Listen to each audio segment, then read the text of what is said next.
was just something really scary. Attention. Do I have everybody's attention now?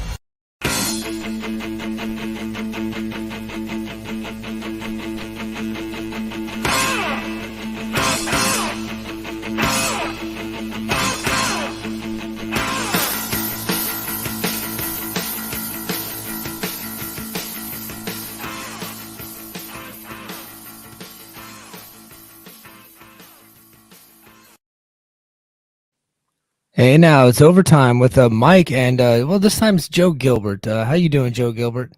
Doing pretty good, man. I was going to complain about being tired, but I've got nothing on what you're dealing with right now, so I'm doing pretty good. Yeah. It is 6 a.m. Hawaii Standard Time.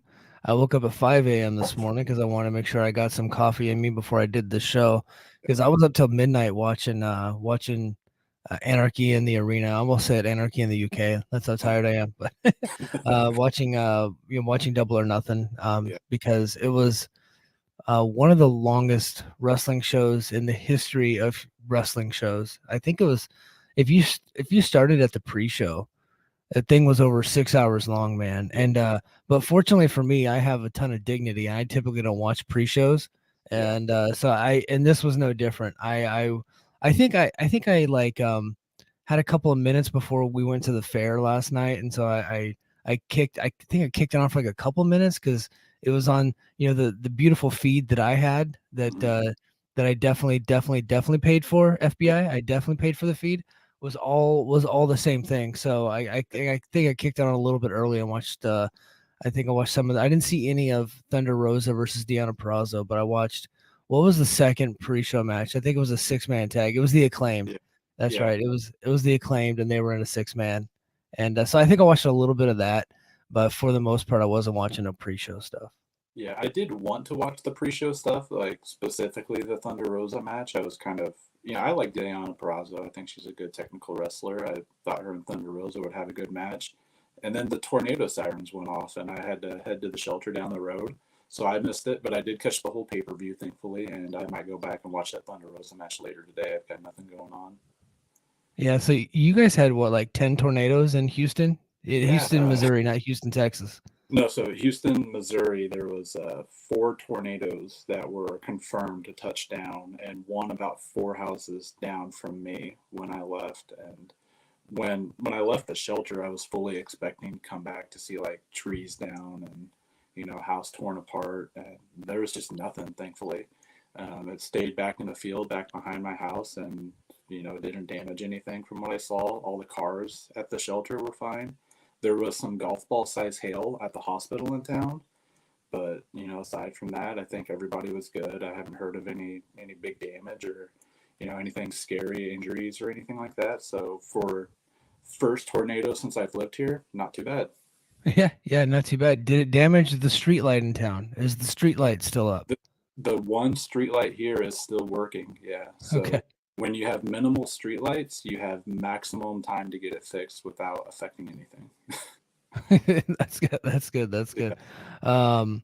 But yeah, so I think I watched the beginning of the show for Double or Not. We're going to talk about King of the Ring first. I'm going to talk about my night last night.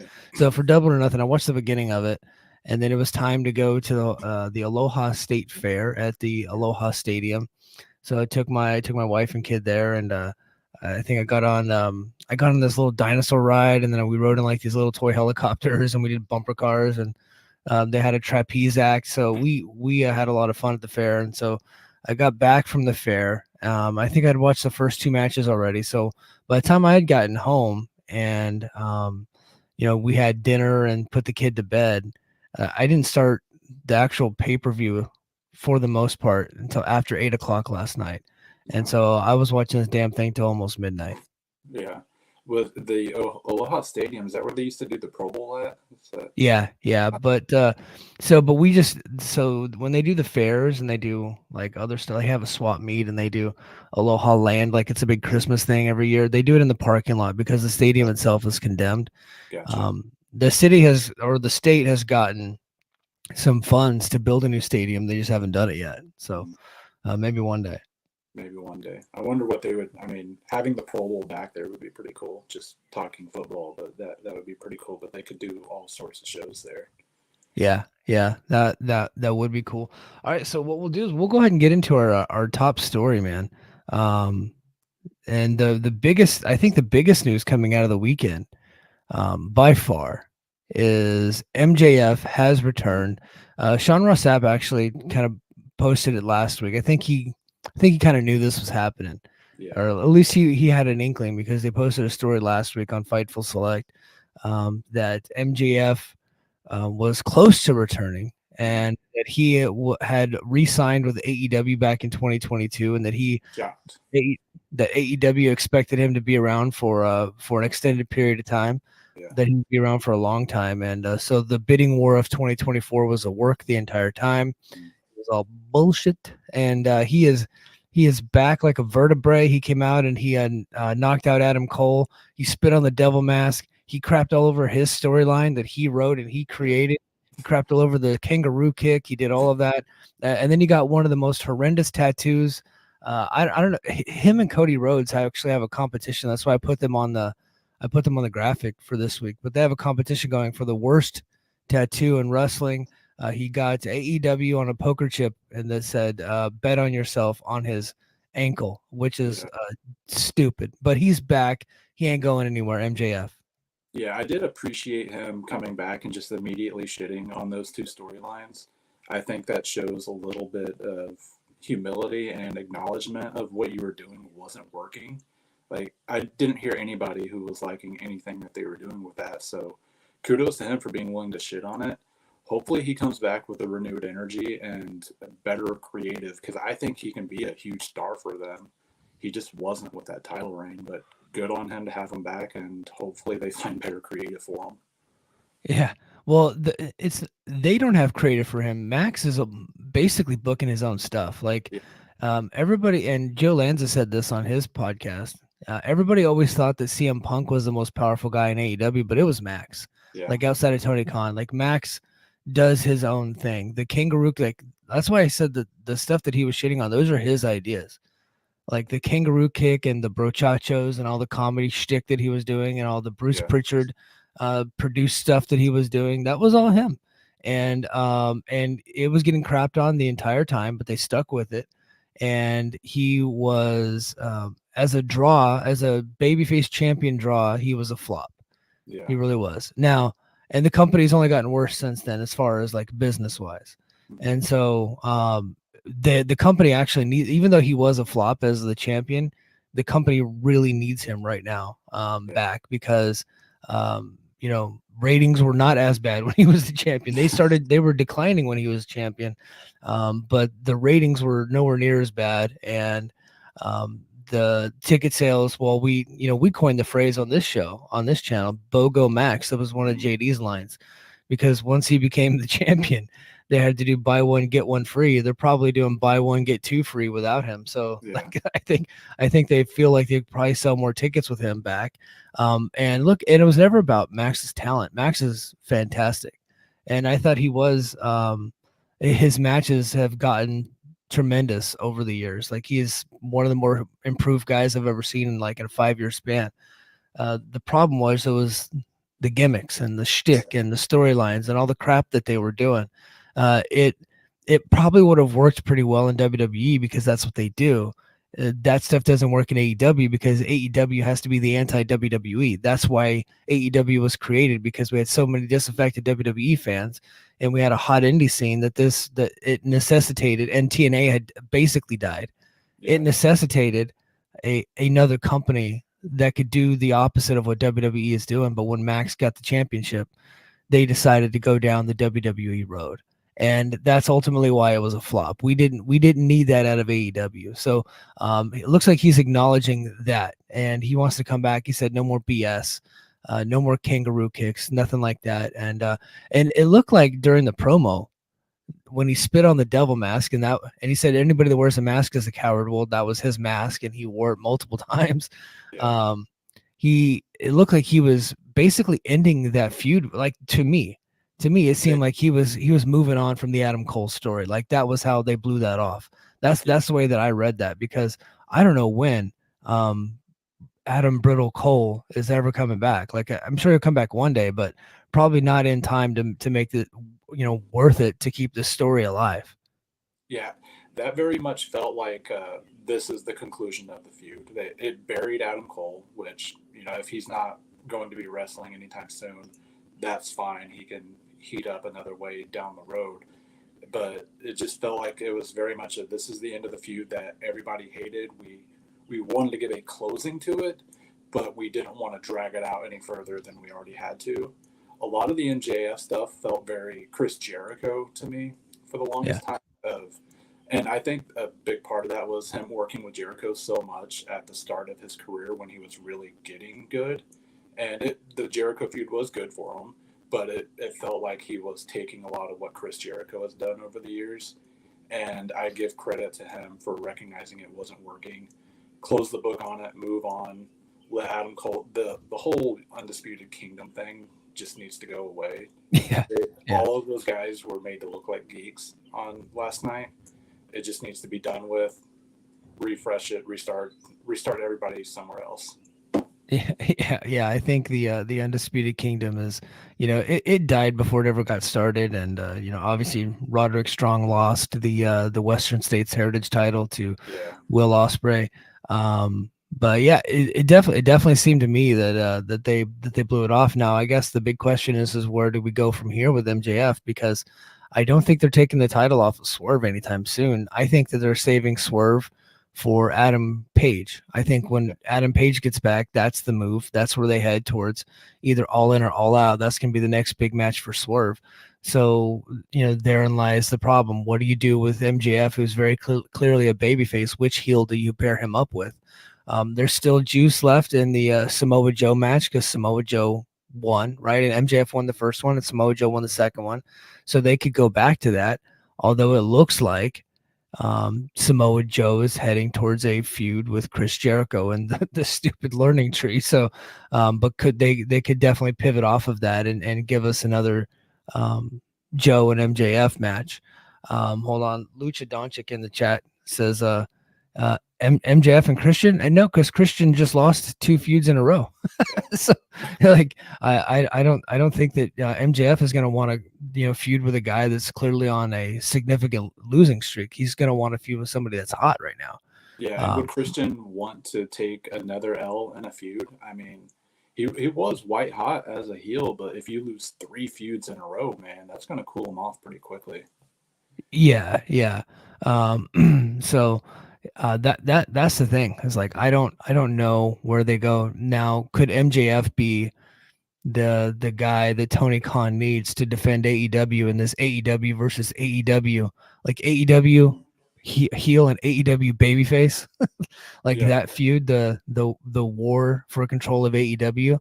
Maybe Tony Khan brings in him to be the face of this thing, because I know Swerve's going to get brought into it, because clearly Adam Page is probably coming back, and if they don't link up Adam Page with the evil EVPs and then just break them off together, then they'll probably have Swerve involved in the mix, and Swerve, and then have Adam Page with the evil EVPs and Swerve's in the mix. But then that would leave Okada and MJF, and I think that Okada and MJF would be a hell of a feud, and I think that's probably somewhere you could go, like All In or All Out. Yeah. Wembley is the big show, and so you can lead into save your biggest ones for there. But yeah, and they did announce the Owen Hart tournament coming back, with a winner getting a title shot at, I believe, All In. Yeah. So somebody can correct me if I'm wrong there. Yep. That would be an easy place to slot MJF into the tournament. He doesn't have to win, but it's a good place to just get him back to wrestling, having good matches, and you can figure out the story device from there, however you want to tell it. I disagree with you there. I think that if you put MJF in the tournament, he has to win. Yeah. He is, I know Will Ospreay is ultimately going to be their top star, but the moment MJF came in, he threw a wrench into the top star picture, right? Like, he is going to supplant every other babyface just because he's got that kind of charisma. And And so I think that if you do have him in the tournament, then you spoiled the entire tournament. You know he's going to win.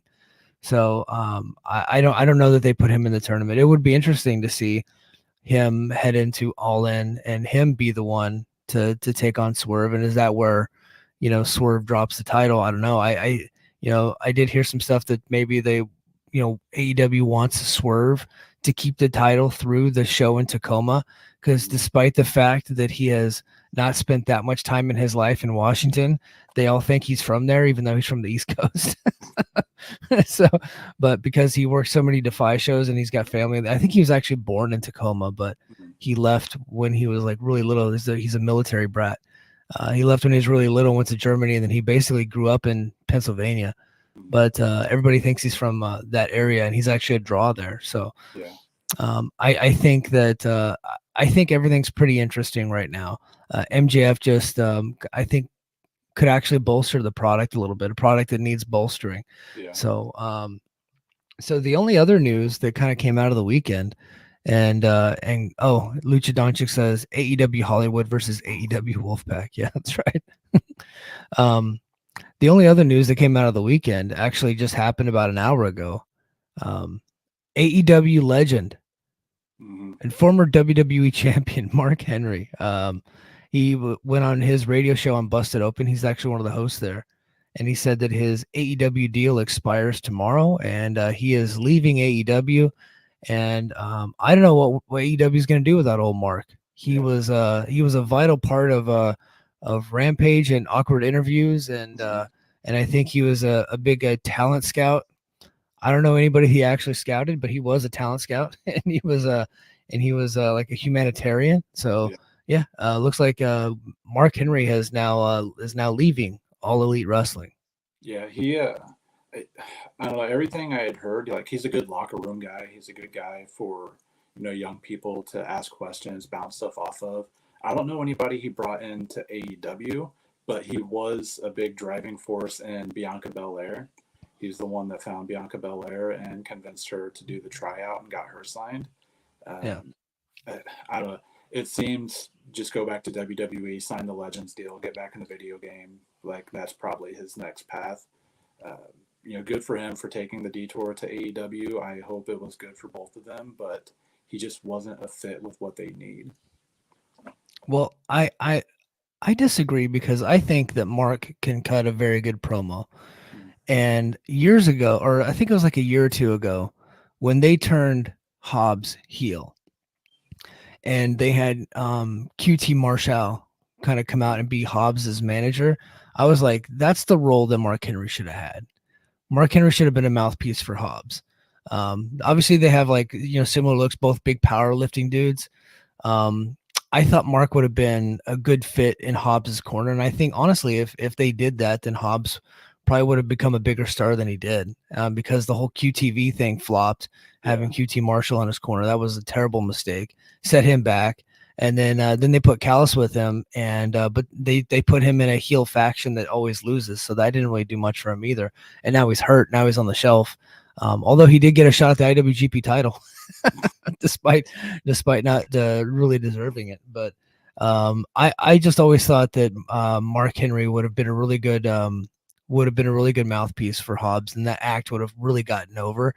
But they just never did that, and so I was really disappointed. I was like, look, Mark Henry can promo. He can't work anymore, but and he's probably not going to be selling for baby faces too much, because he's such a monster. But you could still do something with him, right? He doesn't even have to be at ringside all the time. He can just cut promos and do stuff from the side.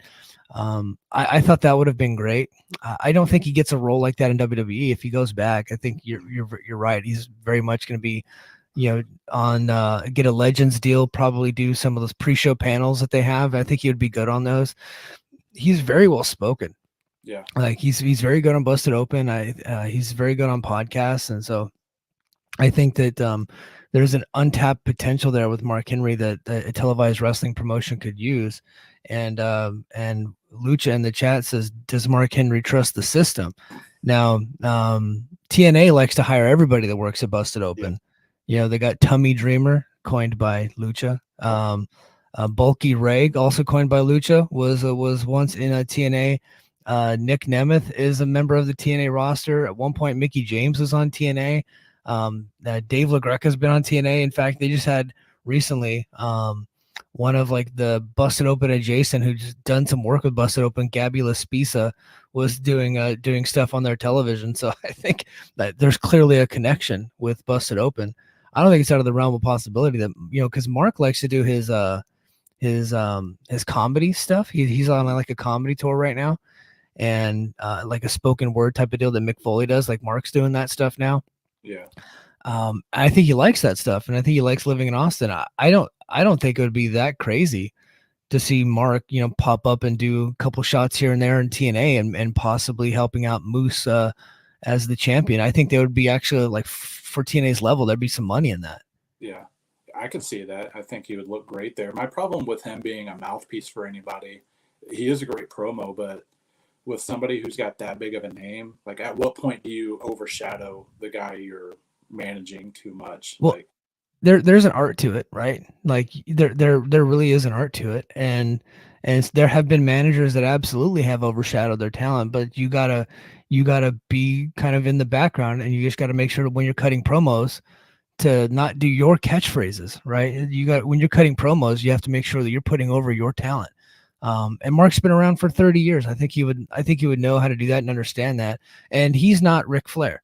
He isn't. So when he comes to ringside, you're not going to get a bunch of woos and everybody paying attention to him. Like, you just put the spotlight on the talent. I think he would be talented enough to do that. Yeah. I think he would be great. Yeah, I would just work because if Mark Henry's cutting these promos and you're the face opposite him, why are you not just wanting to fight Mark Henry? Why are you that would be a hard part. Could he pull it off? Yeah, but especially if he goes to somewhere like TNA where, they'll probably let him wrestle if he wanted to. Yeah, I think that would be the difficult part to pull off. And I don't know. I haven't seen it personally in the last 20 years where a very big name wrestler who is recently retired within the last couple of years has been a good manager for somebody else. Most of my experience with that is WWE, so it's very skewed. They're not pulling off stuff like that. Yeah, I think AEW's had Jake and Arn Anderson, and they've done stuff like that. I thought it worked. I think Harley Race was a very good manager and mouthpiece for Vader. I thought he did a really good job. And the heel manager always gets a little bit of heat. Like that's part of the gimmick. You're gonna hate the manager and the wrestler. That's part of it. But I don't know. I've always liked managers, and I've always liked, when a former wrestler kind of, becomes a mouthpiece for somebody. And I just think Mark would do a great job at it. But all right, let's go ahead, man. So we had 2 big pay-per-views this weekend, or as WWE calls them, please. But we're gonna go ahead and talk about King of the Ring first. Man, King of the Ring was a polar opposite.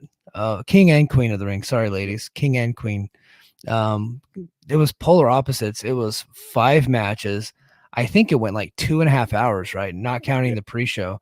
They did have a pre-show that was 2 hours, right? Yeah, 2-hour pre-show with one, I think, 10-minute match on the pre-show. Maybe a little bit longer than that. Yeah. So the match was Jade and Bianca versus Candice and Indy. Candice LeRae and Indy Hartwell. Yeah. Yeah, I didn't watch that. How was that? Okay. I lost Joe for a second. He's back though. How was that? Yeah, it was okay. It was a very much we're going to get Jade Cargill in the ring with somebody better than her, Candice LeRae. And they did have her work quite a bit more in this match, but mostly doing offense. There was nothing special to it. Bianca sold her knee a lot. I think they're building up something storyline-wise with Bianca's knee, and maybe that leads to them eventually dropping the titles down the future in the split between Bianca and Jade. Yeah, it's 11 a.m. here for me, and I'm still tired. Yeah. Well, it was an okay match. It was nothing special, nothing, go out of your way to watch, but it's very much something that they're building a story with Bianca and Jade with. Well, yeah, the ultimate money is, Bianca as the champion and Jade winning the Royal Rumble. right? And one of them is going to turn heel on the other. Mhm. I think, and who that is, I don't know. I think it'd be very difficult to turn Bianca heel because she's such a beloved babyface, and I don't know that she's got it in her.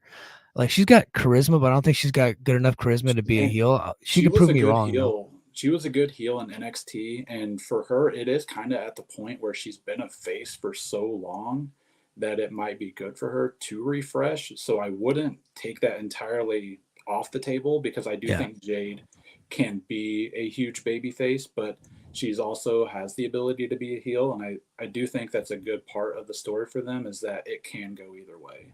Yeah, it can go either way. I would just like I know Bianca was a heel for a little bit in wrestling school, but I don't know, like there's a big difference and she's not like a great promo. And I think when you're a heel, you do have to be a great promo unless you have a obviously unless you have a manager.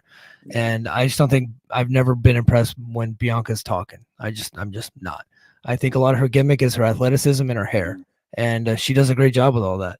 yeah, And a lot of people love her. Man, when I was at WrestleMania a couple years or last year, the kids all over the stadium were going crazy when Bianca, like she's just, really big with kids. And mhm, I'll be my dude, big with my daughter.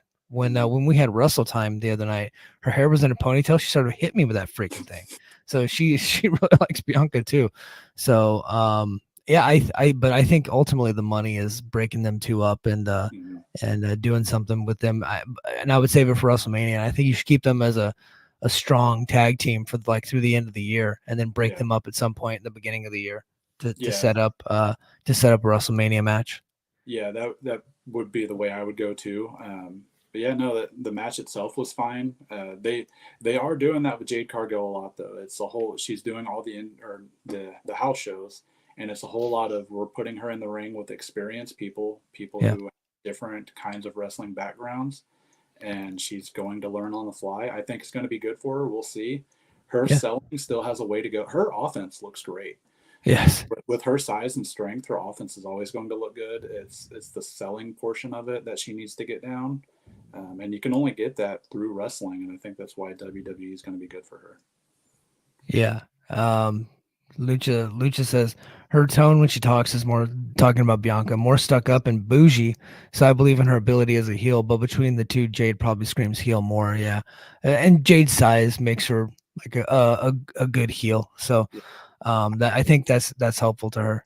Another aspect of it to me is how many more shirts of Bianca can you sell as a face versus how many can you sell of Jade as a face? Because when one turns heel, they're probably not going to sell as much merch. That's just historically how it's always been. So you Yeah. do have to factor in where the money is at in it.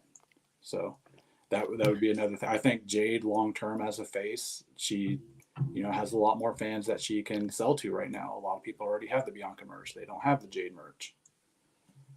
Yeah. All right. Well, let's go to the opening match for King and Queen of the Ring. They should really change the name of the show. Like they Yes. can have the King and Queen of the Ring tournament, but they should call it like something different. It's Yeah. just hard to say, and it's really hard to put on a thumbnail. But the opening match was, and they're in Jeddah, Saudi Arabia, Mm-hmm. and so they're wearing full body suits here, so as not to get their heads chopped off. But in the first match for the women's world title, we have Alexa Bliss defeating Becky Lynch. Alexa Bliss is now the champion again. Liv Morgan. Yes. Wait, no, well, this is just Liv Morgan and Alexa Bliss are the same person. They just switch characters every now and then. I keep forgetting that Alexa Bliss, the character, is the one with like the pedo bait and the little doll. But Mm-hmm. when she transitions over to Liv Morgan, she's like another Harley Cameron. Not Yeah. Harley Cameron, a Harley Quinn, sorry. Harley They Quinn do ripoff. wrestle entirely different though. They're not the same person. They're not the same person. Oh, No. I keep thinking that they're exactly the same person doing the No. exact same character. I think that's sexist, Michael. I think I don't that's think it's sexist. I think that they they are look the different same. They act because the they're blonde. same. They're both cosplaying as Harley Quinn, Mm-hmm. and they do a lot of the same crap. No. And the only difference is Liv Morgan is now a hardened criminal out of Yeah. Florida. Yeah. No, they I don't think they act the same at all, and they are both short and blonde. That's kind of where the similarities end. Yeah. yeah, yeah, but don't say sexist because then people like to pick up on that stuff. Like, oh, he must hate half of the world's people because Yeah. he thinks Alexa Bliss and Liv Morgan are the same. It's like, oh, wow, Mike said that, so he must hate 4 billion people. Yes, I think it's closer to 5 billion people now. Yeah. Yeah. No, But the match was fine. yeah. Becky Lynch is very good. Liv did some good. I think the story with her and Rhea long term is where they're going, and they very much have been teasing that. Getting Dom involved, I think that's teasing the Judgment Day blow up. That'll be happening towards the end of the year. I don't know how long Rhea's going to be out. Becky is doing her rematch, probably on Raw, maybe in Scotland.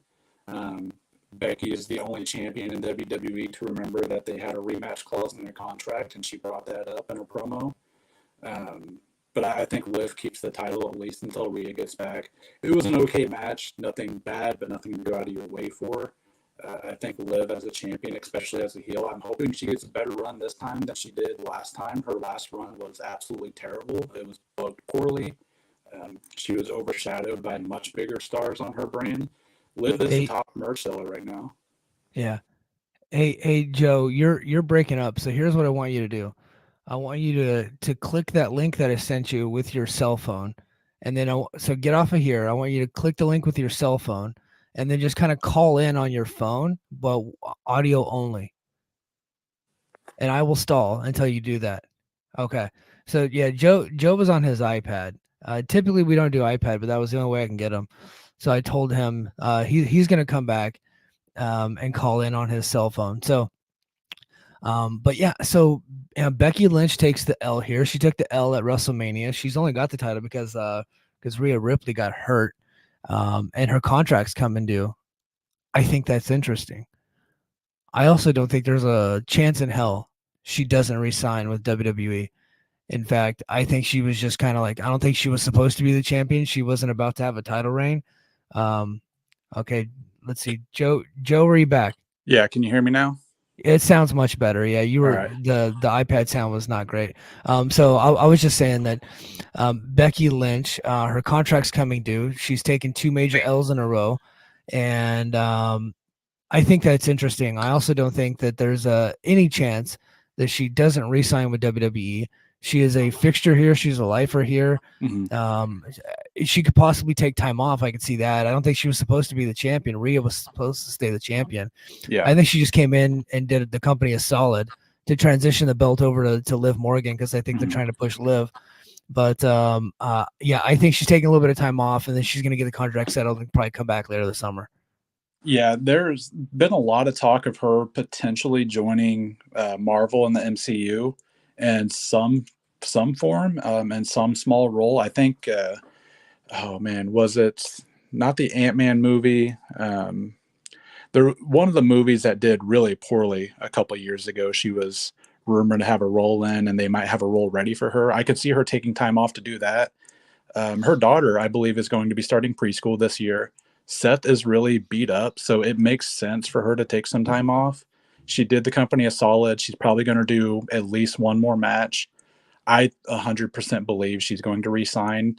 When she was on Ariel Helwani, he straight up asked her, would you wrestle for another company? She said no. She shut it down. She may not wrestle, but she said she would not wrestle for another company. So I don't see any chance of her leaving, but taking time off makes all the sense in the world for her. Hey, Joe, let me teach you something about pro wrestlers. They're all liars.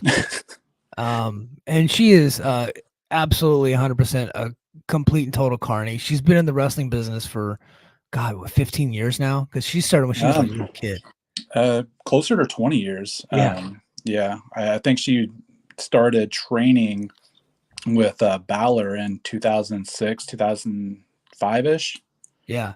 So she's been around forever. She is embedded into the culture. She definitely would wrestle somewhere else. I just don't think she's going to. I think WWE is gonna make her. They're gonna find out whatever Mercedes Moné is getting, and they're gonna give her a bump on top of that. Make sure she's the highest paid woman in pro wrestling, and she deserves it. I mean, she's, she didn't deserve to be the highest paid woman in pro wrestling. She deserves to be paid, maybe not, Cody and Roman money, but like, next tier down. Yeah. Because she's absolutely a huge star.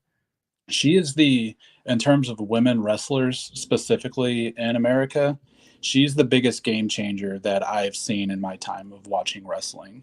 Oh yeah. At one point, she was legitimately the most overact in all of wrestling. I've just never seen anything like that before, where people were completely taking over shows for her. I mean, she changed and forced the hand to put the women in the main event of WrestleMania. Like, that's probably at that level. I'm not sure we'll ever see again. Yeah, she deserves the next tier down, right between or right below Roman and Cody, is exactly where she should be. Yep. Next we go to the Intercontinental title triple threat match. Sami Zayn defeats Bronson Reed and Chad Gable with Otis. Sami Zayn, of course, super over in Saudi. Yeah. It might as well be a Montreal crowd for him. It's a home crowd. The crowd, I mean, the crowd reaction made this match, honestly. Yeah. So, and the match, you know, it had the gimmicks with Otis on the outside, and you know, that I think that took away from it a little bit for me, but I think that's just what this is supposed to be. But other than that, I thought the match was pretty good. I thought the work in the match was very good. I could have done without the Otis stuff, especially as long as it was. They probably could have cut a good minute out of that Otis stuff. And it also makes the heels look stupid, because if your plan is to have Otis attack Bronson and Sammy in a no DQ match where you can do that at any point in the match, why not just do it from the start? You know? Yeah. I thought the booking was just super convoluted on this one. But again, I mean, like, the wrestlers are all very good, so they were able to still have a really good match, and the crowd reaction was just insane for Sammy. So the guy walks on water there. They absolutely love the dude, but he got the victory. I wouldn't rate the match very high because of all the gimmicks, but I thought it was like mostly enjoyable. Yeah, it was a solid B- for me. Yeah. I thought the work was very good. If you take out the Otis outside stuff, I think the match is much better. If you look at just the working, I thought it was great. Yeah, and I think on Cage Match they actually have it as an 8.03 right now, which is wild to me. They must have just enjoyed it much more than I did. But next we have the Queen of the Ring finals. We have Nia Jax beating somebody who I didn't know was a real person until I saw this. Lyra Valkyria. That's the dumbest name I have ever heard in my damn life. But that is the person's. I don't think that's her real name, but no, Lyra Valkyria. That's the remnants, one of the last remaining remnants of Vince McMahonisms. She wrestled her entire indie career and her entire time in NXT UK as Offie Valkyrie. And then they changed it to Lyra Valkyria, which just change it to, if you want to own Valkyrie. The name, Lyra Valkyrie. That's fine. Well, I know, because I know, like, Taya Valkyrie is working, you know, dark matches in AEW still, but she's not like a big enough star to where it's like you can't just take the name. Just take it.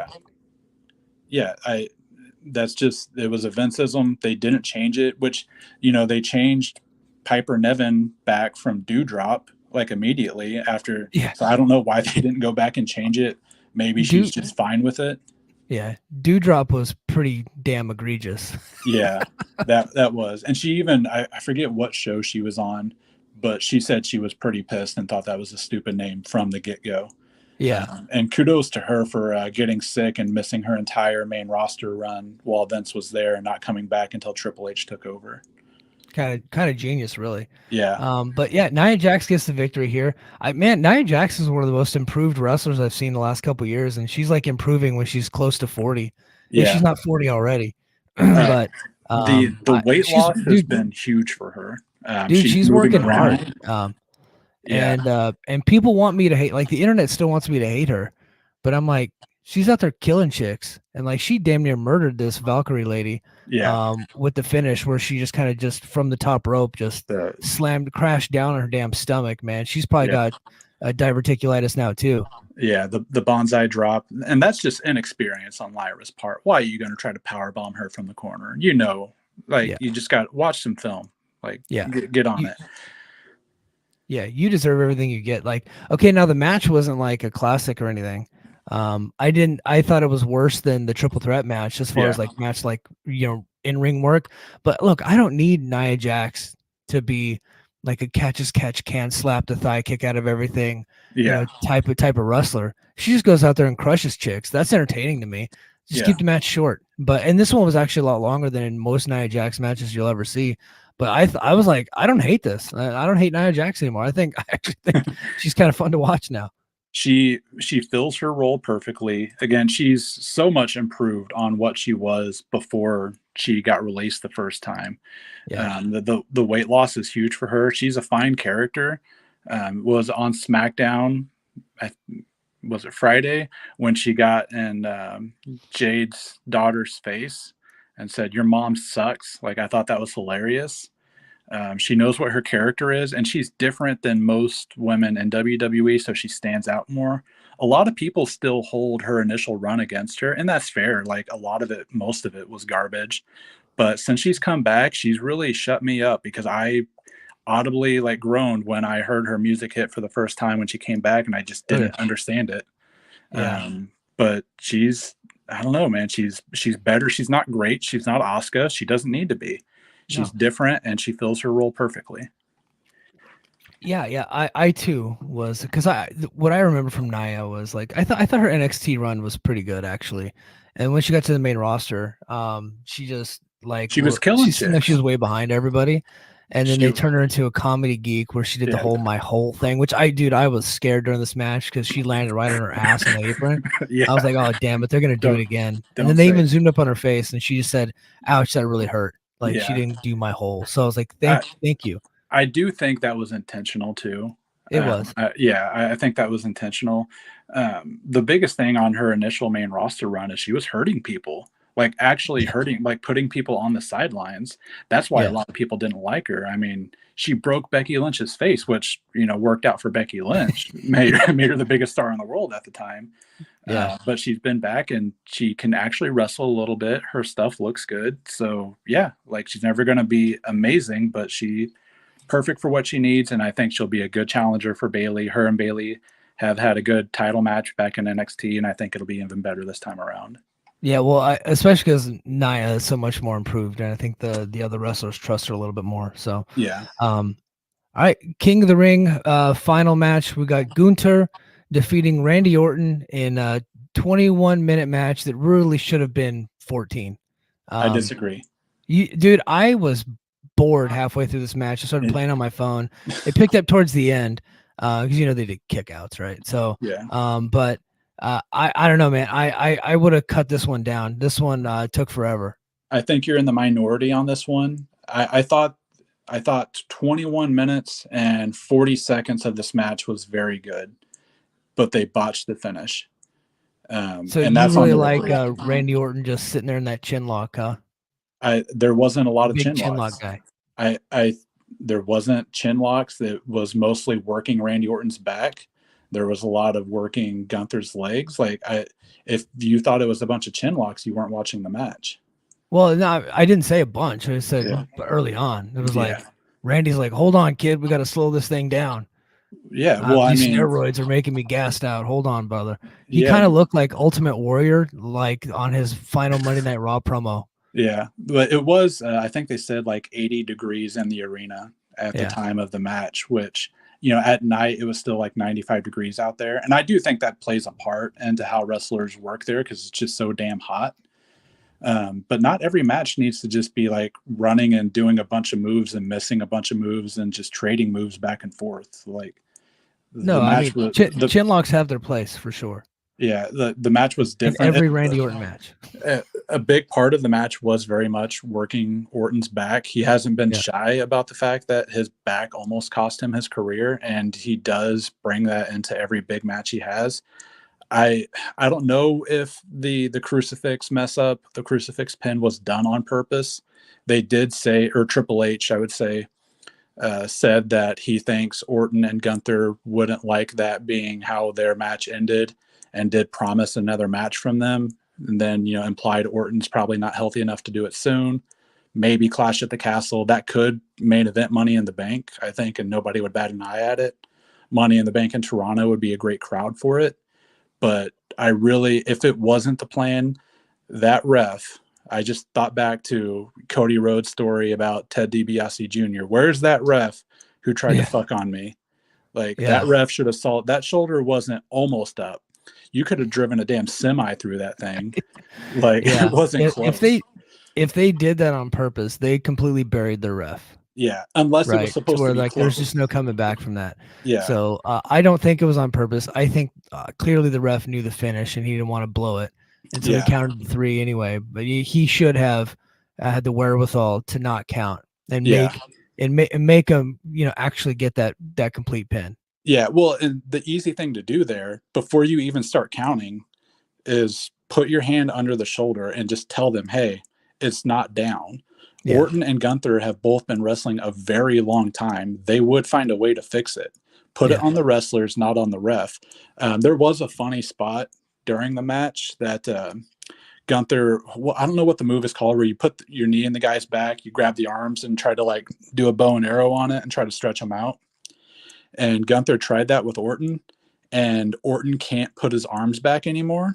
Like his arms could not stretch back, so they immediately went away from that. And I just got a big kick out of that. That Orton is currently so bulky that he has no dexterity in his arms and chest right now. Well, no, he's got bad shoulders. Yeah. So I'm like, I feel you there, Orton. But that what Gunther was trying to do is a really good stretch, though. Yeah. It's not. It doesn't hurt. It's just it's just a stretch. It's a chest and shoulder stretch. Yeah, I got a kick out of that. I thought the match was good. I hated the finish, and it kind of took away from the match for me. I thought if they would have nailed the finish, it would have been quite a bit better. Yeah. I'm looking forward to them doing something, you know, later. Clash, I think, would be great. I think they're going to load that card up, so I could see it happening again there. But they're definitely going to a rematch because I think both guys were unhappy with how it finished. Yeah. Well, Cage Match gave it an 8.14, and it's tied with the Cody Rhodes Logan Paul match as the best match of the night. So maybe, I don't know, maybe I just like halfway through that match, I just started playing on my phone. Yeah. So maybe I'm missing something, but I don't know. I just didn't really find it to be all that exciting. Yeah, you got a short attention span. You need to go back and watch some good technical wrestling, Michael. I love Gunther, man. Like he's great, and so I was looking forward to a Gunther match, and we got a Randy Orton match. That's probably what did me in. But main event, we got Cody Rhodes defeating Logan Paul. This was really the only match that had any kind of like fuckery. Well, actually, no, the triple threat match had a little bit, but this one had a lot. But I didn't think it took away from the match. In fact, I thought this match was very good. Cody Rhodes continues to deliver in the main event, and Logan Paul continues to be like insane at how good he is with how little experience he has. I really enjoyed this match.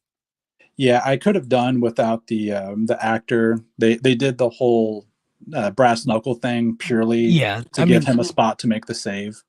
Yeah, that was for the locals, you know. Yeah. I could have done without that, but aside from that, Logan Paul, he's listed on Cage Match right now as having 13 matches, and he is as good as he is now, which is absolutely insane to me. He did put out a tweet. So the drone shot, the 360 drone shot to the frog splash, he tweeted a text message that he had sent presumably to Triple H, Paul Levesque, from a year ago, saying, hey, like, I had this idea of, you know, hiring a drone pilot to do this kind of shot. Like, I think it would look fantastic. And the fact that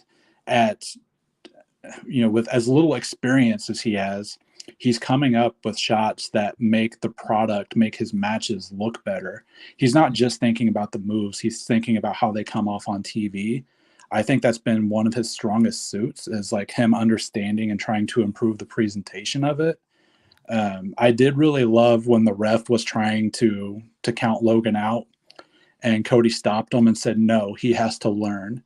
And, you know, like, I'm going to whip his ass. Like, he's got to learn here. And when he put him in the figure 4, Logan was crying, you're going to break my legs, Cody, stop. You're going to break my legs. He plays such a good douchebag. I wouldn't mind. It's pretty natural for him. Yeah, it does come natural. It's in his blood. I wouldn't mind seeing them run the match back at some point. I wouldn't do it soon, but I think they could have an even better match down the line. Yeah. Yeah, no, if Logan Paul decides to like make this his major focus, you know, he really needs to. I know the boxing stuff he gets paid a lot to do that. He's not any good. Like Well, his he little hasn't brothers are way boxed in better a than long him. time, has he? What's that? When's the last time that he boxed? Man, he's had a fight since he's been with WWE. But I cannot remember when it was. Let's But see. I think it might have been like little over a year ago Yeah. when the last time Oh, he that's boxed. right. But He was it Dylan Dennis? yes, Yeah. yeah, which might have been a work, honestly. Yeah. Well, Dylan actually got knocked out, didn't he? Man, I honestly can't remember. Yeah, I know Logan Paul beat him, but I can't remember if he knocked him out or not. yeah. I just remember it wasn't even like Dennis is not even a good MMA fighter, so Yeah. for him to get a boxing match was pretty insane. But Um, but yeah, so Cody is having a run of really good main events. He had the Roman, and then I thought that match with AJ last month was also really good. I think didn't that get a 5-boy out of Dave? I think Yeah. it did. Yeah. I Yeah, got a 5-star. yeah. So and I concur with that. I thought that match was absolutely awesome. And then this one, I don't think it's gonna get a 5, because it had the No. fuckery in it, but I still thought it was very good. So Cody's having a hell of a run as a main event, babyface world champion. So curious to see where they go next. Well, actually Gunther, but that's not until SummerSlam. So they got No. Gunther will be challenging on Raw. They did make it clear that the King of the Ring winner has to challenge for the title on his show. Oh, okay. Yeah, Okay. so Gunther would be at SummerSlam would be challenging the winner of whoever would be Damian Priest versus Drew McIntyre at Clash. So it'll be Gunther versus Drew at SummerSlam, which count me in on that. Yeah, maybe. Uh, I mean, because there is that CM Punk, thing that'll be hanging over Drew everywhere he goes. Yeah. So, yeah, but Gunther versus Drew, they did that last year. I think I was kind of underwhelmed by it. I think Dave gave it a 4-star. I think they could do better a second time around. I was there live at WrestleMania when him and Drew and Sheamus got a 5-boy. Yeah, and just beat the living shit out of each other. Yeah. Yeah, no, that match was great. I don't know, maybe they were holding back because they knew they were going to have another singles match in the future. I know wrestlers do think about stuff like that. Their singles match kind of underwhelmed me, but yeah, I would say that's probably Drew versus Gunther at SummerSlam, which I think Gunther can take an L there. Yeah. It just really depends on, what you want to do with Drew down the line, because I ultimately think the money is in Drew versus Punk wherever they do that. Yeah. So I originally thought they would do Drew versus Punk at SummerSlam, but that looks like plans have changed there. Yeah. I mean, look, we could all be full of crap and Damian Priest could retain that title. I think if they do, that's a mistake because they already did that to Drew. Yeah. When he fought Roman. And what was it? Wales or wherever the hell they were at? I can't remember. Yeah. Cardiff, Wales. Yeah. So they already did it there. They can't do that to him in Scotland. I think that would be a huge mistake. Yeah, no, that crowd is going to be so white hot for him. Yeah, I think it would be a mistake. Again, the only way I could see it happening would be Punk interference, but at that point, you're making Punk a full-on heel, and he might not be able to walk out of the building that night if you do that. And I don't know, Drew's character is a bit where, he could take the L in the right circumstance because it does build into how the whole system is against him and he's a heel just for telling the truth. I wouldn't do it though. I would absolutely put the title on him in Scotland and let him walk out of there with the title. And I don't think it hurts Gunther at all to take the L at SummerSlam. Yeah, no, me either. But yeah, that was the King of the Ring. Because I didn't watch the pre-show and it was pretty short, and I thought I actually enjoyed most of it. Like even I actually enjoyed Nia Jax versus Valkyria.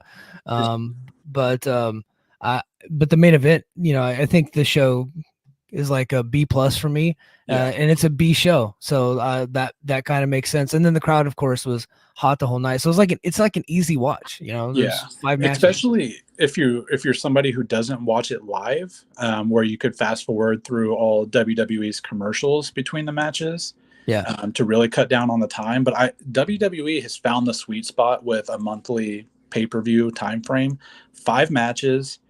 You know, it just like the old, NXT takeovers. You get 5 matches in there, give all of them plenty of time. Everybody, white hot crowd, and you don't burn them out. Yeah. It's just a perfect setup. Yeah, I think they really have found the sweet spot there. But yeah, King and Queen of the Ring was a overall fun show. Yeah. Yep. All right, now let's get over to the pay-per-view, AEW Double or Nothing.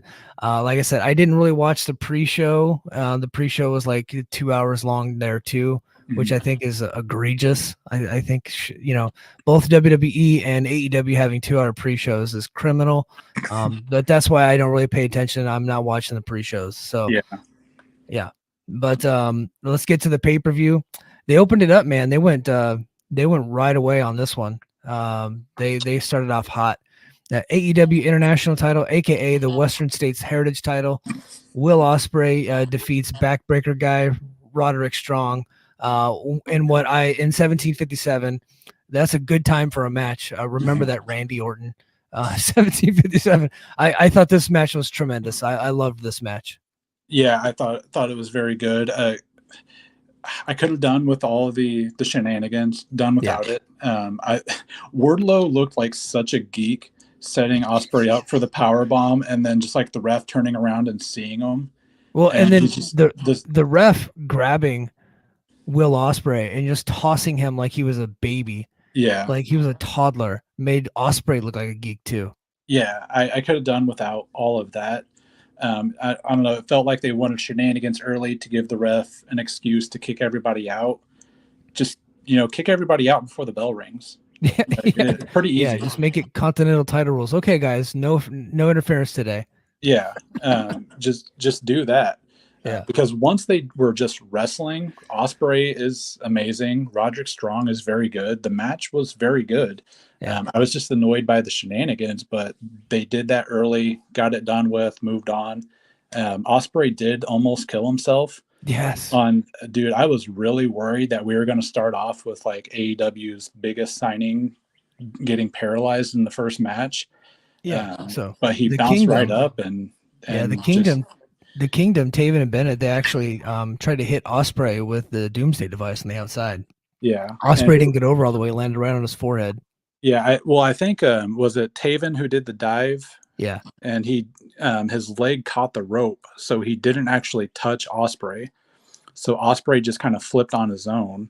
And without that extra momentum of somebody carrying him over, he just landed right on top of his head. Yeah. So so this was the opening match of the show. Shenanigans already in the first match. That's going to be a theme of the night. Over half of the matches had some type of either outside interference or shenanigans in the matches. But of the matches, as far as in the ring goes, this was for me the best match of the night. Yeah, I could see that. Yeah. But Ospreay is now the international champion. We'll see where that takes him next. I don't think he needs to be messing around with these, undercard bullshit titles, but that's how they're going to try to build Ospreay. So we'll see what happens now. And now that Roderick Strong's no longer the champion, it's probably time to get rid of this Undisputed Kingdom gimmick because it died. Yeah, it's not working.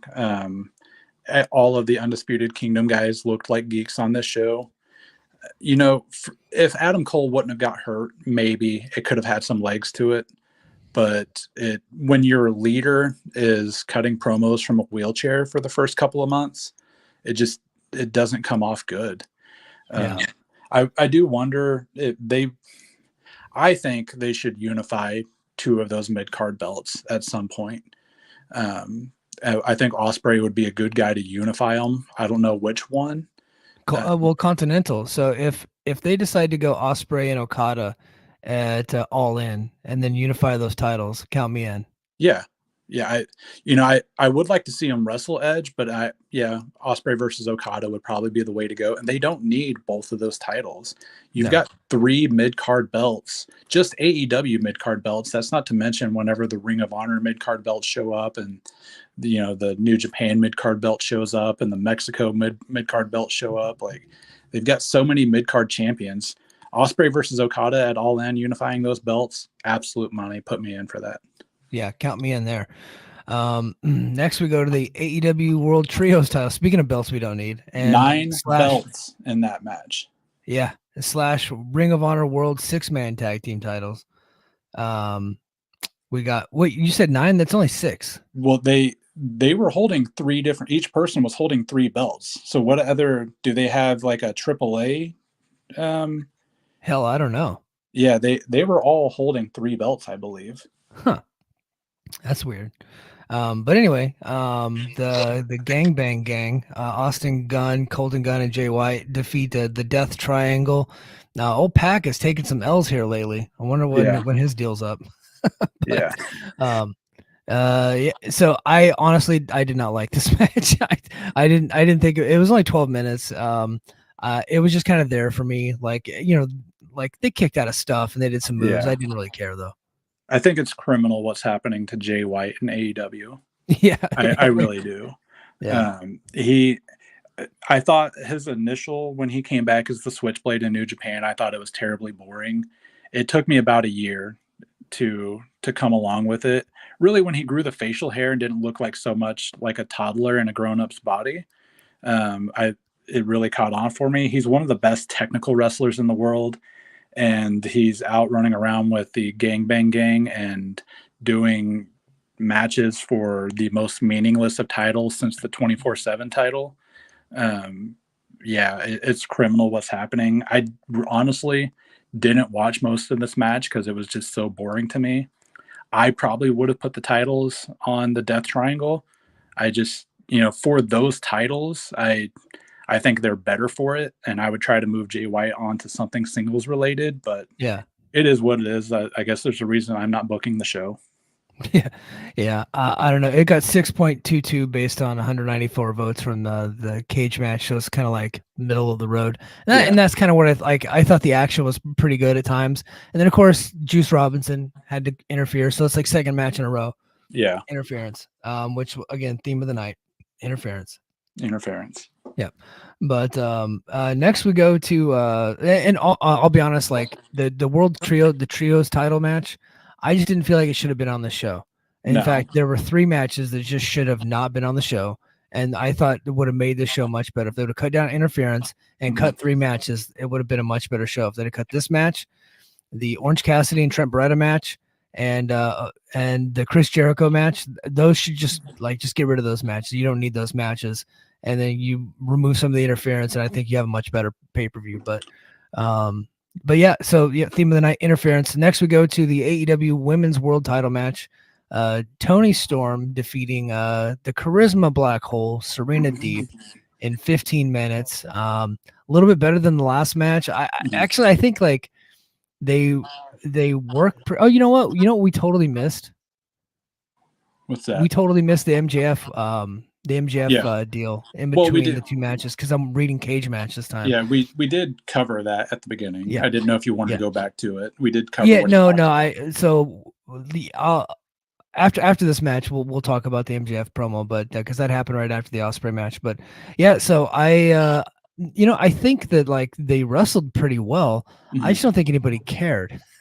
Yeah, they definitely felt like the second tier women's title match on the card. I don't think anybody in that building thought there was any chance that Toni Storm was going to lose. And when you have something that's so blatantly obvious, it does hurt the match a lot. Serena Deeb, she's one of those, like, she's technically good. She reminds me a lot of Natalya, right? Not a whole lot of charisma there. She's technically good, but everything she does is so damn slow. That spot, in the corner where they run and then, she puts her foot up and then uses her other foot to kick the foot down and bring your opponent down before you kick them. Yeah. That takes like 5 seconds every single time. It's supposed to be a very quick action, and it's just so damn slow. And, and that part of that is that she is a teacher of wrestling. She's a very good teacher. I don't know. This match didn't really fit in here to me. I would have probably taken it off the show. I wouldn't have had both women's belts on the same show. Yeah, but if they didn't do that, there'd have been an uproar. I just found Serena Deeb just to not be a very good challenger. Yeah. And they tried to make Deeb the baby face, and then now very clearly Tony's the baby face, and they didn't make Deeb go full heel. So it just the psychology was just off. Yeah. But like I said, like I thought they wrestled a good match. But they just had problems going in, and then of course the match Yeah. before it was not very good. I think we'll get into the MJF stuff. So MJF comes out right after the Will Ospreay Roderick Strong match. Well, actually, Adam Cole comes out and he's cutting like a nonsensical promo that shouldn't exist. Mhm. I don't know what he was getting at, but it was just a way It to was entirely introduce to MJF. tease MJF comes MJF. out, takes out Adam Cole, spits on the mask, cuts the promo that we talked about, and I thought after that it was so hot that the crowd needed a break. And Yeah. I felt like they took a break over the next two matches. Yeah. Yeah, I agree. Yeah, no, the entire Adam Cole promo was to tease that MJF was there. Because it did kind of get out. It was on Reddit that he was spotted in Phoenix, and everybody's like, well, it's too soon for him to come back. They said, 9 months. It's like, well, there's a possibility that maybe he was lying about how hurt he actually was. Yes. Like, and flying into Phoenix, I don't know how far of a drive that is to Las Vegas, like but it's 2.5 hours. Yeah, pretty manageable. That's like a Midwest afternoon, like driving somewhere. So not too bad. I think a lot of people knew he was going to be there when stuff started leaking out throughout the weekend. It made Adam Cole look like a geek, which I hate because I'm such a big fan of Adam Cole. I kind of caught on to him at the end of his Ring of Honor run. I loved everything he did in NXT and had high hopes for him in AEW. And it's just been such, I don't know, just such bad luck there. So I'm glad that both parties are done with that feud and can move on from it. It just made Cole look like such a geek. Yeah, but he's probably going to be out for much longer, so he can, like we said earlier on, he can regain the heat, and he's talented enough to be able to do that. He can cut a couple promos and be back. Yeah, I agree. I do wonder when he's going to come back. I know that ankle injury was pretty rough for him. He didn't even start driving on his own until like a month ago, I think, a month or two ago. Yeah. So it could be a long time for him. Next, we go to singles match. Again, a match that just should not have been on the show. Orange Cassidy defeating Trent Beretta. The match got 5.83 based on 173 votes on Cage Match. These guys both can work, but nobody cared, and it wasn't great. Yeah, they probably should have just had this on Collision on Saturday night. Like that would have been a good spot for it. They should, treat Collision like a good go-home show. And what matches cut down? You don't need 10 matches on every pay-per-view, especially now that they're not running only 4 or 5 pay-per-views a year. They're pretty close to one a month now, I think. There may be a month where they don't have one, but they're pretty close to one a month if they're not already there. So you don't need 10 on every single one. So you can book up to the show, and then the main ones that for sure have to be on there are on there. And then have your other 5 or 6 that, they could be on Collision. They could be on the pay-per-view, depending on how hot the feud is going into it. And then if you cut down on the matches, everybody gets a little bit more time. Like it's okay if not everybody's on a pay-per-view. Absolutely. But Orange Cassidy gets the victory there. And Don Callis afterwards said that he is going to be offering a spot in the Don Callis family. I think the tease is that he's going to offer it to Orange Cassidy. He was probably going to give it to Trent. And to continue. I honestly could not care about Orange Cassidy and Trent Beretta feuding. I just don't. So there's nothing they could do to make me happy about this. At least there was no shenanigans in it, though. That was I mean, honestly, this match could have used some shenanigans. could have used a little. Speaking of shenanigans, Chris Jericho, the FTW. I think FTW stands for Fat Titty White when it's on his waist. But FTW champion Chris Jericho defeats Hook and Katsuyori Shibata in one of the worst AEW pay-per-view matches of all time. The fact that Shibata is a part of this is embarrassing to me. He's one of the all-time greats. Like the guy goes from having his brain cut open after a match with Okada to this bullshit. Imagine thinking like when Shibata was out and we were like, he's never coming back, and then we find out that AEW is going to bring him back. Like, oh, this is great, and then this is the shit that they do with him. Like it's embarrassing. He was throwing dice at Chris Jericho's butt. Yeah, and then he's losing inside of a trash can. because Chris Jericho recruited, sawed off Brian Keith, the Desperado, or the bounty hunter, or whatever he's doing. But yeah, this whole thing sucked. And one thing, Big Bill, I think, almost got impaled by the legs of the table. Yeah. Like, did you see how close that was to just landing directly in his back? Oh, dude, it was pretty disgusting. And then Shibata tried to do like a superplex off the top rope. He tried a superplex hook off the top rope on a Jericho through a table. Completely missed the table. Yeah, no. So they were trying the rolling Death Valley driver. Okay. And I think what happened, if you go back and watch, I think Jericho's stomach absorbed too much of the blow and pushed back to where none of the inertia went down to break the table. So not only was it a bad match, like people almost died on multiple occasions. Yeah. And just another thing, watching Hook, like, I don't know, I think he's been wrestling close to 3 years now, at least on TV. I don't know when he started training. The guy still does 3 moves. Yeah. Like, he has less moves than like prime LOL Cena wins John Cena. He does what the red rum chokehold. A Northern Lights suplex, and what's the overhead suplex? T-bone, yeah. Yeah, the T-bone suplex. That's the only 3 moves the kid has now. Yeah. Well, they're bringing him along slowly. Yes, very, very slowly. I think he started wrestling, him and what's the other blonde in WWE? They've got so many. Tiffany Stratton. Yeah, Stratton. Hook and Stratton debuted, I think, 1 month apart, and she is so much further along than him. Well, she's also probably had 3 times the matches. Yeah, Hook really somebody needs to force him to get out on the indies, or they need to start. They can't do a full house show tour in AEW. They tried that and it didn't work very well. NXT does like small tours in Florida where, just 500 to 700 fans. I think AEW could do that too, or just do a residency in Daly's place for small house shows and force some of your young guys to just work 1 or 2 times a week outside of TV, because a guy like Hook really needs it. Yeah. He definitely doesn't have enough matches under his belt for as long as he's been on TV. Yeah. Next we go to the IWGP World Heavyweight Title Eliminator match, which stands for just a regular match. We have a John Moxley defeating Konosuke Takeshita, and what I thought was a pretty good match, actually. But obviously I'm just a big fan of these guys. Yeah. I'm glad that it was on the pay-per-view, because I think you need Moxley on the pay-per-view, so I wouldn't say that it was a match that didn't need to exist. But once they put the Eliminator tag on it, it made it not important. And you already knew that Takeshita was not going to win this. So it was like the outcome was never really in doubt.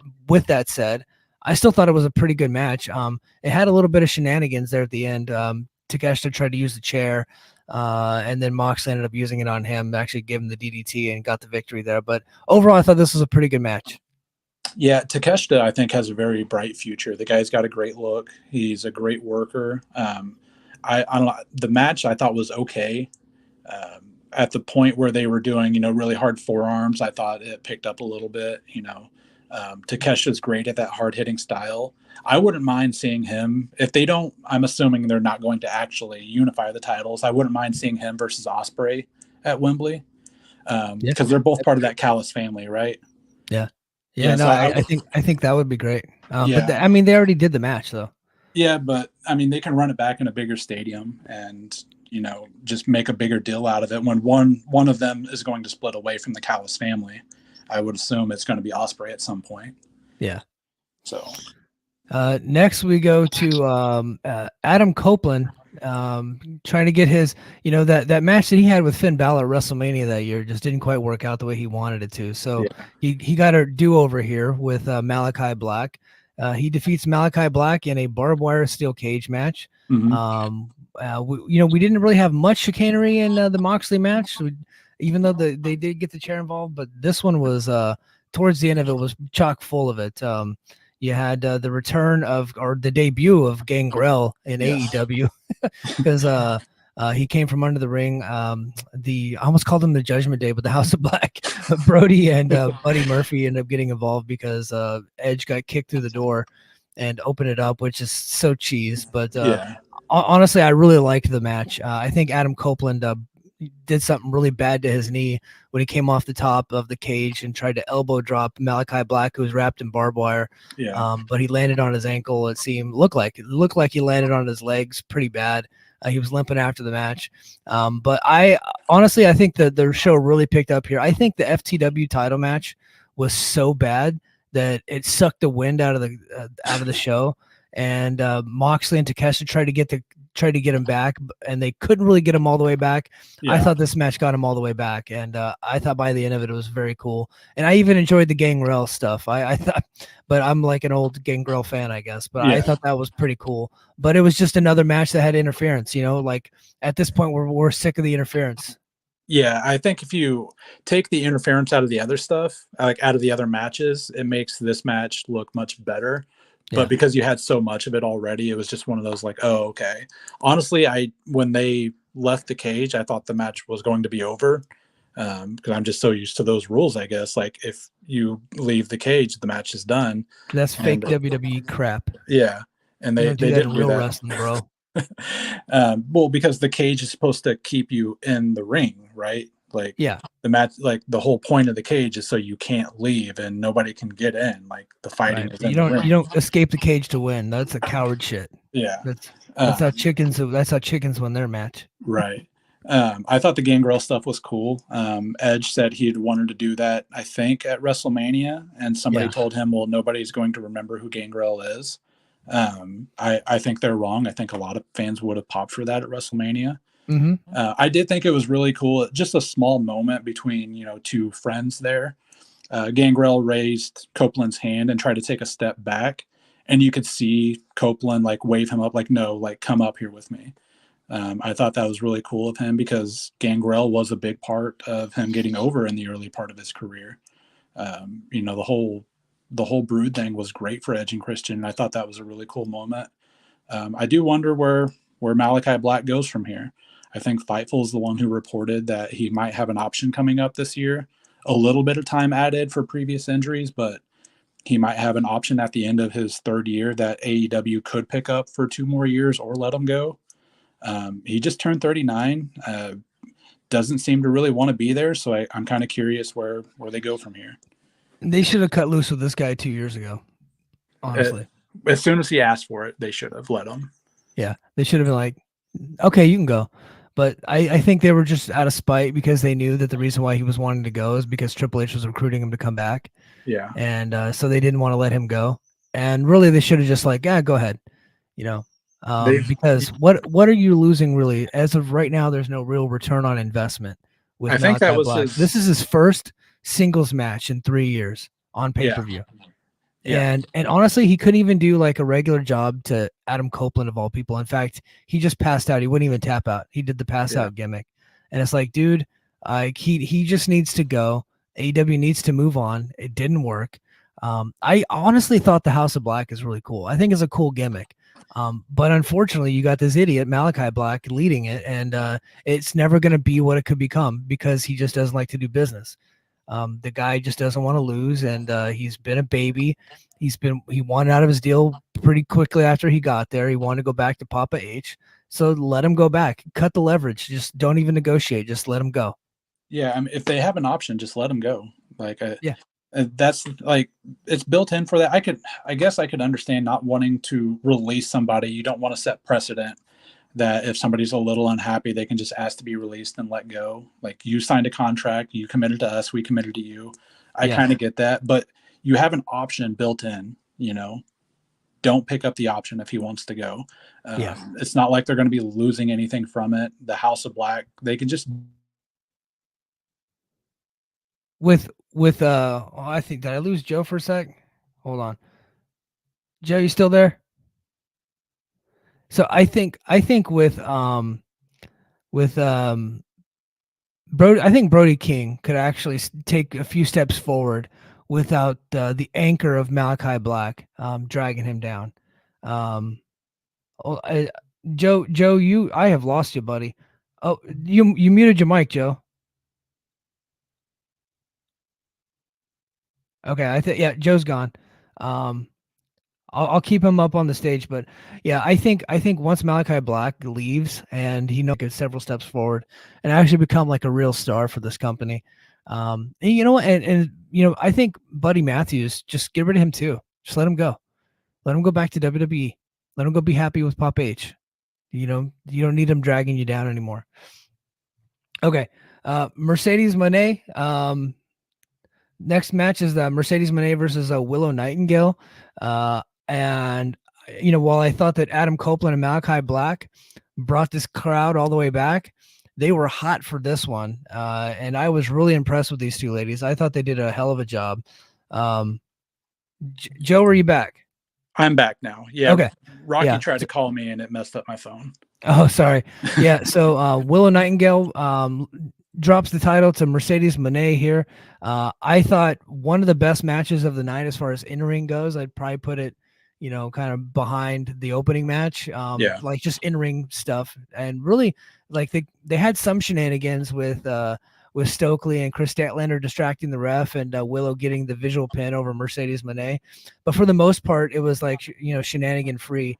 I thought this match was really good. Mercedes Moné reminded people that while she can't promo and she talks like a robot and she sometimes seems like she had a stroke, I think that in the ring, she's still very good. And Willow impressed the hell out of me. And I've always been impressed by her, but I thought she took several steps forward during this match. She was awesome.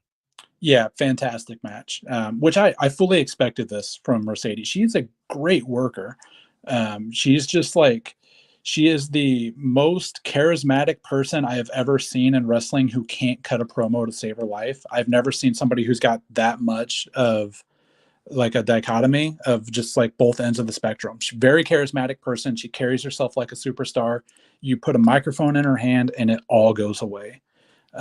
But once that bell rings, there's not many in the world who are better than her. And in terms of like just pure wrestling, she sells her ass off. She's going to try to make you look like a star, which I really appreciate about her. She sells heavily for everybody. Yeah. And yeah, her and Willow have great chemistry together. I thought it was a perfect debut match for her. Probably honestly my favorite match of the card, which I was kind of shocked by. I expected to like the Ospreay match more. Because I'm a big fan of both Ospreay and Roderick Strong, but I thought Mercedes just really brought her A game there. Yeah, and you know what? And let's see, Cage Match has those matches pretty close. So the Moné match is 8.1, and the Ospreay match is 8.18. So they're actually very close, and they have similar number. Actually, the Ospreay match has a few more votes, but they're both very close. I thought this match was very good. But here, let's get to the downside. After the match, when this is supposed to be Mercedes Moné's moment, they shoot an angle that really should have been saved for Dynamite. They really should have saved the angle for Dynamite because I thought they killed Mercedes' moment here.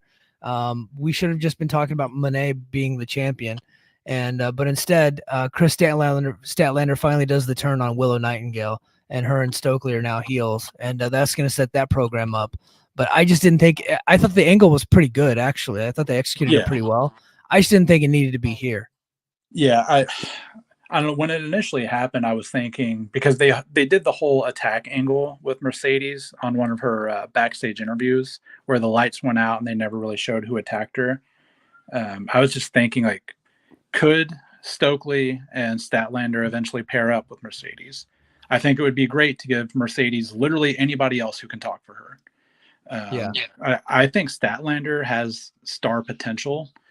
She's been kind of snake bit too in terms of injuries. People have been saying that about Statlander for years, and she's just never gotten over. They said she was going to be a star when she was a stupid alien, and she never got over. And then they're like, okay, well, we're going to have her boop noses. Like, that's going to be our thing now. Like, that's what's going to get this potential superstar over. She's going to boop noses. And then it didn't work. And then she got hurt. And then she comes back and she defeats Jade Cargill, right after Jade had just had a match already. She defeats Jade Cargill. Like, okay, now is finally going to be the time that she gets over. Nope. Still didn't get over. And so now she's going to get over like on our fourth try. I don't know. I don't like, she's obviously a good wrestler, but I think the ship might have sailed with that one. She might need to go away into another company and learn a new hold or something. Yeah. So I do have a good comparison for that. At one point, he was dashing, and then he was undashing, and then he Do was not compare her to Stardust. Cody. I'm just saying it is possible. She does not have that charisma. No, it is possible that somebody can go through a bunch of terrible gimmicks trying to figure themselves out and get over when the right one clicks. Right. But he had to leave that company and go find it out on his own, right? Well, and create this whole thing. And only then because it took that him company, years, and he finally got over, and he went back to WWE. Only because that company wouldn't give him the creative freedom to try it. Right. So that's what I'm saying. She needs to go away for a while and go work somewhere else. I think AEW will give her the creative freedom to try something out. Like that. Well, that's clearly the difference. When she had her best idea, she was a news booping alien. I just think obviously a genius. Yeah, I think the heel turn with her, pairing her against Willow, who is very much a beloved babyface. Yeah. Every crowd she's in front of absolutely adores her. Best babyface on the roster, probably. Yeah. Just in terms of a pure natural babyface, like she's got it. I think it's the right person to pair her with and making her a heel. I not saying 100%, but I think they've got something there. So I'm curious and excited to see where that goes. Yeah, we'll see. AEW World Title match. Swerve Strickland defeats Christian Cage. Shenanigans all throughout the match. Yeah. More shenanigans on top of shenanigans. 24 minutes. Overall, it was like enjoyable, but man, the shenanigans just kind of took me out of it. Yeah, I got really, really bored with the match because of just how much was going on. And I do worry about Swerve's title run if this is how it's starting off, because I know how great he is and I know how great he can be. But when you're getting overshadowed and having stuff like this very early in your title run, it can kill your momentum really fast. So I hope they move on and find a much better challenger for him for the next pay-per-view. Well, it's clearly got to be Adam Page, right? I mean, that's where they have to go. And next pay-per-view is All In, isn't it? Is it? I thought, are they not going to do one for the Owen Hart finals? That is just on Dynamite. Dynamite. Okay, so yeah, then the next one would be All In. Yeah, so I think All In, and I think that's Adam Page. If Adam Page can come back, which they're not really telling us exactly why he's gone, but it's a personal issue. But hopefully he comes back, and that's the match to make, because I think that's where the money is at, is Adam versus Swerve. Yeah. So and All In, I think that's a hell of a world title match, because they just had so much heat in their feud, and now that Page is a full-blown heel and Swerve is a full-blown babyface, I think it actually works. Yeah, one of my worries with the timing of it is, would they hold the title match off of All In and put it on All Out to give it more time? But I think the title should always, if you're going to have a stadium, the title should be in the stadium. I just wonder if the Elite storyline is going to take up so much that they'll want that in the stadium and it end up main eventing and take away from the title shine a little bit. They could save it for All Out, and then if our idea of merging the Continental and the International title, you could put Ospreay and Okada on top. Yeah. And then you could do a stadium stampede. They have one of the great rosters ever assembled in this company, right now they're struggling to have anybody get over, but as far as like talent wise, they have one of the great rosters ever. So they're just having trouble getting them all over. But I think that they have enough to where they could actually, without that world title, they could probably still do something. It didn't, like, MJF, wasn't he in like the opening match? And then I think he was in the main event last year too. So they double dipped with him, but because he defended the Ring of Honor tag titles, right? In the opening match. And Cole. Yeah, no, just him, wasn't it? Because Cole was hurt. That's right. Yeah. Okay. Yeah, because I think he dropped the tag titles there and then defended, if I'm remembering correct, and then defended the title by himself later that night. Yeah. And that might have been, no, it was him versus Cole. That was, him versus Cole. Yeah. Well, I think we're conflating several different shows. Yeah. A lot's happened since last year. Dude, last All In feels like a couple lifetimes ago. Yeah. So now we'll go to the main event, Anarchy in the Arena. We got the Elite defeating FTR, Bryan Danielson, and Darby Allin in one of the craziest shit shows you'll ever see in your life. Yep. I honestly wouldn't call it a good match, but I would still enjoy it if that makes any sense at It, all. it wasn't great, but it was fun. It was hilarious. Yeah. I can't say that a match was bad when you had Darby Allin with a flamethrower setting Jack Perry on fire. Yes. I can't say it's a bad match. Like I just can't do it. It was stupid match. It was like funny at times, nonsensical, but I can't say it's a bad match when you got them playing Europe the Final Countdown through like a big part of it, and then Matt Jackson grabbed the microphone, was like, "Hey man, this thing costs us $200,000. Quit playing it." Yeah. So when they started playing the music, or like leading in with the Darby music, I was like, oh shit, they're just going to play Darby's music for 15 minutes like they did last year with, I think, Moxley's, which I really hated that last year. Then they did the change and it was the Young Bucks song, which really sucks. And I didn't like it. But going to the Final Countdown, I was like, oh, that fits. Like it felt really crazy and awesome and chaotic.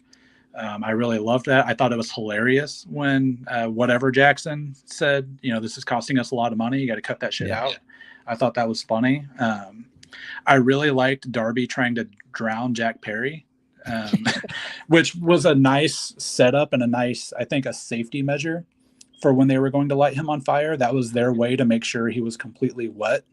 Well, no. So he wasn't wet. So that was they did that to make it look like he was wet. Yeah. They actually put like some protective oil on him. Like it was like a type of cream or a grease or whatever you want to call it. Yeah. They put all over his body. That way, if he were to get fire on him, it wouldn't burn his skin. It was a protector.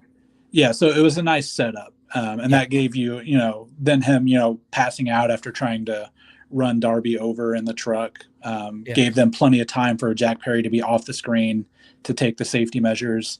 I really appreciated that the Young Bucks had fire extinguishers right there. It made sense that they seen, Darby with a flamethrower, like, oh, he's going to light somebody on fire. We got to have a combat. I had the benefit of watching this match after I already knew the flamethrower spot was coming. Yeah. So like right before, you could see the setup coming because the referees were talking to him and saying, okay, remember guys. And then like they had to like cut the audio, but they were like right there next to the fire extinguishers the whole time. Yeah. To prep. And then they were still late. Yeah. But, we've seen it plenty of times on the indies where those safety measures weren't taken and people have gotten seriously hurt. Yeah. So even though like seeing it clearly set up kind of takes away from it, it was still crazy enough to be awesome. And I appreciate that they made sure that Jack Perry didn't catch on fire brutally and get terribly burned. Yeah. And then, kind of going later, the visual of Darby hanging by his feet upside down in the ring for what felt like way too long. I don't know how long it is safe for somebody to be upside down like that. Yeah, no, he honestly, like as a OSHA certified safety inspector, I would have probably shut that shit down. Yeah. Because like, believe it or not, what they did with the fire, because of the fire extinguishers handy and the protectant that they covered him with, like it's hard to for me to sit here and say that they did it safely, but they did it safely. Yeah. But then them hanging him up like that was not cool. They should have put him down immediately. Yeah. Yeah. They should have had some sort of spot where somebody came to make the save for him, cut him down, something. Because that's a lot of blood rushing to your brain. And I don't think Darby can afford to lose any more brain power than he already has. So yeah. The guy's already lost enough brain cells throughout his life. Yeah. But I think I actually clicked off of Cage Match. I don't know what Cage Match rated it as, but it was like right in that 8.18, 8.14 range. Yeah. I actually like is embarrassingly so enjoyed the match for the car crash and the chaos that it was. I thought it was a good way to end the show. The Elite get the victory. Minor complaint: Jack Perry gets set on fire and then ultimately gets the pin. The fire probably should have kept him out of the match. Yeah. I thought that psychology just doesn't work for me, but it didn't really take away too much for me. But I did see some complaints about that. I'm like, yeah, I get that. Yeah, I could see that. I did think it was funny that it was Team Elite versus Team AEWWE. It was three WWE guys in that match defending AEW. Well, FTR I think at this point has already spent more time in AEW than they did on the main roster WWE. Yeah, on the main roster at least. Yeah. But they were in WWE for quite a long time. Yeah. I don't even see them as WWE guys anymore because I I think they're far more going to be known as FTR than they will ever be known as the Revival. Yeah. I think the match could have done with Eddie Kingston. I'm not a huge Eddie Kingston fan, but I do think it would have been a little bit better and had a little bit more heart if he was in it. But ultimately, Darby was still hurt. You could tell. Yeah. He honestly, like, he did the dive off the entrance way, whatever they call it, the balcony. He did that, but he didn't really do like much wrestling in the match. Yeah, He actually did a lot of like hiding and like hanging, and then he set somebody on fire. But like he actually got ran over by a bus again in the thing with their skit that they did. So I think that, yeah, had Eddie been in it, he probably would have been more active and more involved because he's really good at these hardcore matches. But so is Darby. Darby rules. But he's still hurt, so he couldn't really do much. Yeah, I totally agree. But aside from that, like, this will be one of those matches that, like, it's not some 5-star classic, but I think it will be better remembered than a lot of 5-star matches that'll happen this year, if that makes sense, just because of the moments that stand out. Yeah, it was definitely a polarizing match. I saw a lot of people hating it and a lot of people loving it. I'm like, I know this is bad, but I still enjoy it. I know it shouldn't have happened, but I'm glad it did because it made me laugh. And look, Darby, and I challenged AEW when Darby came out with the flamethrower. I was like, he better use that in the match, and I'll be damned, he did. Yeah, and they did it perfectly. Did you see the video of Tony Khan rolling all the way down the entrance ramp? He should never be on TV ever again. Yeah. So he is an embarrassment on television. They didn't put it. Look, he's a good owner of a company, and for the most part, like, I know he's having, like, 2023 wasn't great, and like he's having a down year this year too as a booker. I think bookers get burnt out, and they usually really switch bookers out every year or so. Like, back in the territory days, they would do it every 6 months, right? Yeah. And they would like refresh their roster. He's clearly very burnt out, and he's running out of ideas. But but for the most part, great owner, great booker, probably a solid dude. Doesn't need to be on television. Terrible television performer. Get him off the TV. In fact, the team AEW, everybody wants to know like who the protagonist is of team AEW. It's him. Yeah, he's turning himself into a babyface character on his television show, and the problem is he's not a very good television character. Yeah, and I think a lot of AEW fans kind of like what you said, like, you know, good person, good owner, but a lot of AEW fans probably have negative feelings towards him right now because of how the show has been portrayed. So he's putting himself out there as the babyface. It was just funny seeing that because they didn't show it on TV. They very clearly didn't want that on TV, but like they pushed him down the ramp and then he rolled himself all the way down and then ran up the side of the ramp and was like ducking, you know, trying to not be on camera, getting backstage. I thought about actually playing that on here, but I was like, you know, it might get us a copyright strike, so I didn't do it. But overall, what are your overall thoughts on Double or Nothing? I thought it was a fun show. there's a lot of AEW pay-per-views I watch where I think like, man, half the card really sucked. Like it's usually it's very good or very bad. I didn't think this was that. I thought most of it was good to very good. There was 1 or 2 matches I could have done without, but it was a fun show. Could have been a little bit shorter. You know, I don't need to take 4.5 hours out of my Sunday night to watch it, but it was fun. I thought they had a really strong finish. I think that AEW has, as far as consumer confidence for what they do for pay-per-views, they never miss. Yeah. And as far as overall quality, I would say this was a down show. It was just way too long. They should have cut out like 3, maybe 4 matches and cut out some of the interference. So I'm like thumbs in the middle towards, you know, inching towards up. I thought the main event for me was just so much fun. I can't say it was a bad show. But to my expectations of AEW, I didn't think they lived up to those expectations. And those middle matches that really should not have been on the show kind of, you know, drug it down for me. But AEW like typically can't miss. Like Revolution and Dynasty, both back to back, those pay-per-views were incredible. Like every match was good to great. They always have amazing matches on these shows. There's always like 5-star matches on these shows. I didn't think they had one on this one. They probably had a couple that were like, you know, like 4 and above, but for the most part, you're not really getting the crazy awesome matches. Too much interference and way too long for the most part. But that doesn't mean I didn't still have fun watching it. Yeah, I still had fun. So thumbs in the middle, like C plus B minus for me on this deal. And I think, based off of what Cage Match was saying, I think they probably would agree with that. But I think overall a fun watch. And it was fun to cover. But unfortunately, Joe, we have to end the show on a sour note. I don't know if you're even checking Twitter, but I just got this notification on my phone. Hall of Fame center Bill Walton, NBA, died of cancer. He was age 71. That sucks. Yeah.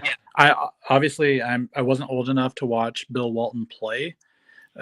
He was on commentary a lot during games I watched, and his son Luke actually played for the Lakers in the early 2000s.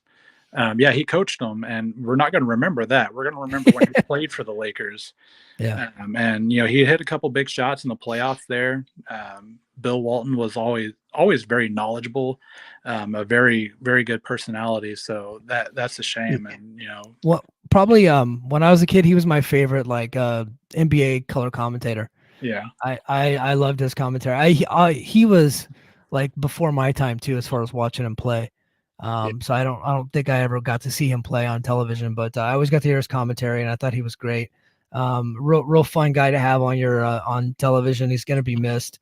Obviously one of the all-time greats, Hall of Famer Bill Walton has died at age 71. It broke while we were on the air. Obviously we're a pro wrestling podcast here, but everybody knows who Bill Walton is, man. The guy's an absolute legend. Yeah, that's a shame. Hope his family's doing well. It's always, especially, did I see was it of cancer? If I seen that in the tweet correct, that's just cancer. Cancer took him out. Just a big fuck you to cancer. Yes, yeah, absolutely. But hey, guys, that's gonna do it for us on the free version of Overtime with Mike and JD. Sans JD, we put in Joe, cousin Joe. For those wondering who Joe is. Please go to patreon.com/the Mike and JD show. That's the best way to support the show. $5 a month. You can get all this content and more for just $5 a month, and it's early and ad free. Also stay tuned for this coming up Thursday night. JD and I will be back. We'll be live on the Voices of Wrestling Network, as well as this YouTube channel. And then of course the audio comes right to Patreon.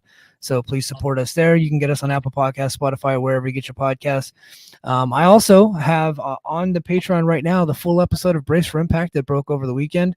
I recorded that on Saturday morning, and that was one of the funner episodes I've been able to do.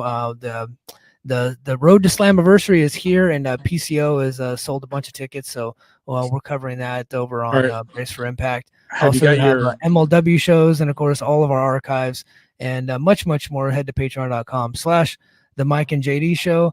That's gonna do it for us, folks. Thank you very much, and until next time, mahalo.